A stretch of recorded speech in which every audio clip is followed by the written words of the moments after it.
we're continuing our series of postmortems in which we are putting to bed a rather forgettable 2016 college football season in the Lone Star State. We've already done this for Rice. We've already done this for UTEP. We decided to do one of the Big 12 schools today, and we are talking about the only or one of the two Big 12 schools that did not make a bowl in the state this year, and that is the Texas Tech Red Raiders. Texas Tech goes 5-7. They miss a bowl. So let's kind of break down, put a crappy little bow on this crappy little season. Let's talk about what went right. Well, the offense, especially Pat Mahomes. Yeah. I mean, Pat Mahomes leads, this guy. Yeah. Earned his spot on that cover. Feeling pretty good about that. Yeah. He leads the nation in passing. He was exceptional, and the entire offense really hummed as a result. They were 8th in the nation in scoring offense. They were 2nd in the nation in yards per game. They were exceptional. They did great. The other thing, and this kind of goes overlooked, they were 3rd in the nation in third down percentage. They were pretty good when it counted in that regard. So, in a lot of respects, that is that's what they did best. They did that particularly well offensively. Everything, when it came to third down, now part of that is that you're setting yourself up for 3rd and 2, which you can pretty easily do. But look, there's almost no blame that you can put on the offense. Right. Almost no. Could they have been a little bit better? Maybe in degrees, but we're talking about. You can't. I don't think you can ask to do better than be the best passing offense in the nation, in my opinion. Yeah, I don't really think they were the issue. Yeah, they were 1st in the nation pass yards per game. They were. He was by the way. 10th in interception percentage. He took care of the ball. Pat Mahomes did great. Look. And actually, I do want to give a little bit of credit because, and part of this is Pat Mahomes, but also the offensive line, which has been a little bit maligned in the past couple of years because they haven't been able to run the ball as well. 25th in sack percentage.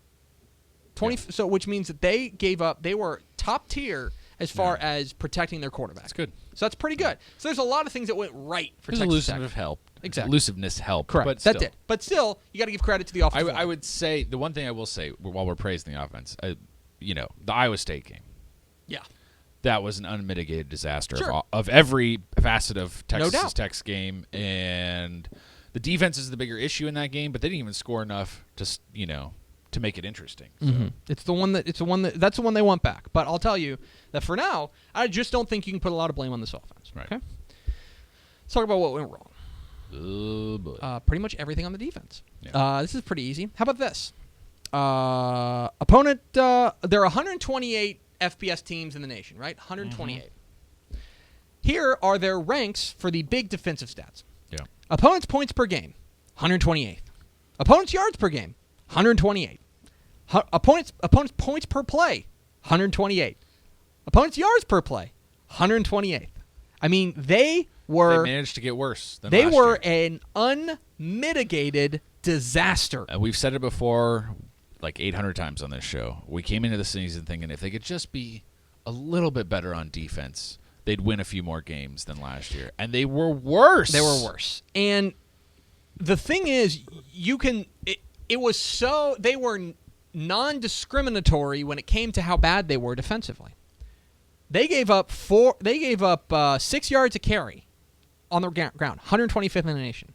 They gave up 9 yards per pass, 124th in the nation. Yeah. They were bad across the board. But this is maybe the most damning part of it. Because, look, I think if you talk to Cliff Kingsbury and you talk to David Gibbs and you talk to that staff and you said, okay, are you going to be this dominant defense? They're going to say no.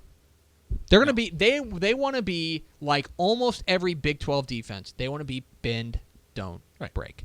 Give up your yards, but come up with the big play. Here is the most damning stat about the Texas Tech defense this year. As far as turnovers is concerned, they were 118th in the nation in takeaways per game. They did not take the ball away. So even though Pat Mahomes is an exceptionally accurate, and his interception percentage is very manageable and very good, they were still negative in the turnover margin because they did not take the ball away. Right. They bent They bent, and then when it comes to the point where you have to make the play, they just never did. And that's the biggest problem that I see, is that they just simply did not. They did not come up with those plays. Oh, and also they were 121st in penalties per game, so they were not particularly clean in that regard. Pretty bad. Okay, so that's what went wrong. Team MVP. Look, I would say it's got to be somebody on the defense. And no, I'm kidding. Of course, Pat Mahomes. Pat Mahomes was led the nation in passing. He was sensational, and he was, to me, and I know that you probably feel the same way, because in 2015 you watched every Texas Tech game. Yep. In 2016 you watched most, probably like 9 of the 12, something like that. Yeah. Pat Mahomes single-handedly made that team watchable. Oh God, yeah, it's not even close. Yeah. That guy made that team watchable, just simply enjoyable, because they were the most that if I want to go and watch a team just give up 100,000 points and just I will go and there's a ton of teams I can go watch. I can go watch a lot of the really bad defenses, okay, if I want to. But Pat Mahomes made this team watchable, made this team relevant. I think there's no doubt he's got to be the MVP of the team, and that's why he's going, I think rightfully, going on to the NFL a little bit early to go be, I think, a steal in the NFL. So I was thinking about a comp for him in the NFL. Mm-hmm. What about a more athletic Ben Roethlisberger? Interesting. He's not as beefy. But I mean, he could be. He could be if they beef him up. We met him when we went out in Lubbock. He's a big guy. He's a big guy. I just feel like playing style, all of that, but better arm, a little bit more athleticism. But couldn't you see, like, if the Steelers picked him up in the second round and he was the heir apparent, he'd be like a perfect fit. Mm-hmm. No, give him like 3 or 4 years behind him. The thing about him is that honestly, I promise you, I'm not saying he's as good as this guy. Okay, right. I promise you, that's the problem. Yes. But as far as playing style is concerned, there's a lot of vintage Tony Romo in him. A little bit. Where he would, or what we saw with like Aaron Rodgers, where he has that pocket presence and he's available to, he can extend the play, and then, he's got a rocket launcher attached to his shoulder. That's the difference. That's the difference. And so for me, Aaron Rodgers has a rocket launcher. Of course, yes. So to me, that mobility will serve him well in the NFL. And so let's look ahead to 2017. Oh, boy. Okay. And there are some pieces to replace. So first of all, the biggest question is going to be, as it will be for any Cliff Kingsbury coach team. Right tackle. It's going to be backup deep snapper. It's going to be who's going to play quarterback. Yeah. Right? Yeah. So one would think initially Nick Shimonek. That it was going to be Nick Shimonek. Now, all of his tatted up glory. And especially now that, disappointingly, Mr. Texas football himself, Jet Duffy, has been suspended pretty much indefinitely. He may never see the field again. Many tears have been shed in this office over it. It looks like Nick Shimonek's going to be the guy. And Nick Shimonek, I think, acquitted himself quite well. Yeah. Didn't they get a transfer in? Yes. McLean Carter. Gilmer's That's right. own. Thank you. I was going to say Anu Solomon, but he transferred to Baylor. That was Baylor. Yeah. McLean Carter. Carter. Yeah. That name may ring a bell for people. It should. Because he awesome. led Gilmer to a state title in 2014. And was it 2014? Is that right? Yep. Yeah, I think that's right. 2014. And he was awesome. Yeah. I think he was a little overshadowed on that team because there were so many playmakers on that team. There were a lot of storylines with that team. Chris Boyd.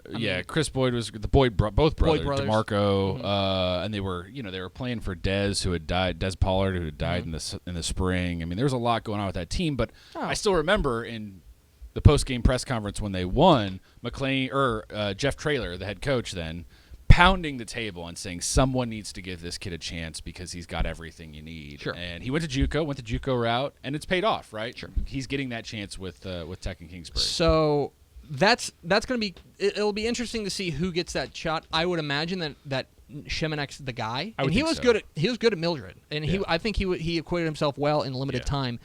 Picking up in both garbage time and in and when Pat Mahomes did go down. I think he played most of that game. He acquitted himself pretty well.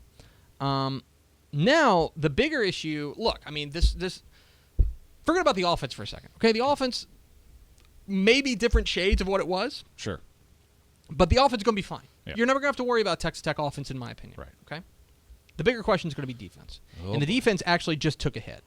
We just got tweeted. Thank you to Chase Wilder, who tweeted me that Braden Fajoko is transferring. Oh, He announced that. Braden Fajoko, of course, was a big part, arguably the big cog in the 2015 class for Texas Tech out of Hawaii, and he is transferring. Yeah. He announced. He So was that's one of our top 50 most important going into last season. He darn sure was, Bob. And so now you look at the defense, and unfortunately, I'd love to tell you that the defense was really young last year, but it kind of wasn't. I mean, basically, the bottom line of it is that they're going to need some of the defensive recruits that they've had basically the past 2 years and this year to start panning out. Well, that's what I mean. These are all guys that you and I like, and I think, but I think we like them as pieces. Mm-hmm. I mean, they aren't instant impact, like dominant kind of defensive players. Why would they be? It's hard to do that, you know, with a program with a reputation like you have.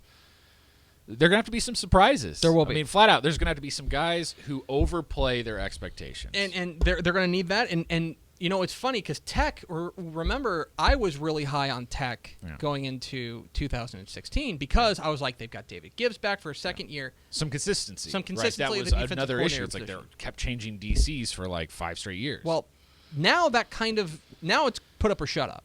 You know what I mean? Because at some point it has to fall on the players, and they've got to get that talent in there and that talent infusion. And look, we'll say it again.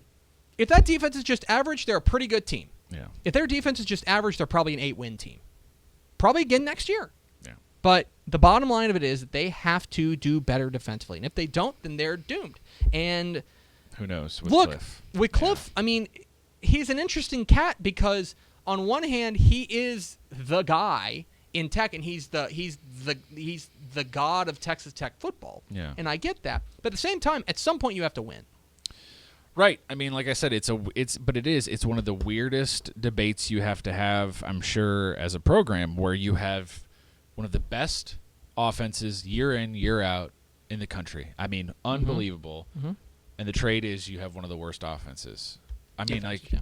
we are excellent. We are cutting edge on one side of the ball, and we are horrific on the other side. How do you make that decision? You know, is that always on Cliff? Is that on the DC? I honestly don't know. I don't know. That's a tough call. It's tough to untangle. Yeah. It really is. But that's our Texas Tech postmortem, which appropriately ends with slump shoulders. Yay. So there we go.